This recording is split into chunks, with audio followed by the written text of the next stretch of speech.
verse karon guys. Sa dip-at tamang tulog, paminawon na to ni. Akong verse karon guys kay 1 Tesalonica 5:16. Pag malipayon ka mo, kanunay. Ang pasabot ana guys kay di ta magguul-guul, di ta maglumot, di ta tanan.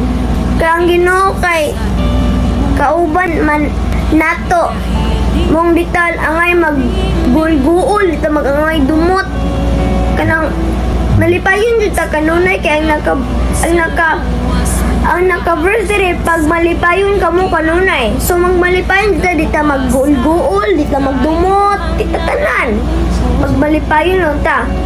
Dili ta malipayon kung hayahay lang ta. Bisan naapod tay problema, maglipay gihapon ta. Naman ang Ginoo kauban nato. So more to guys. God bless.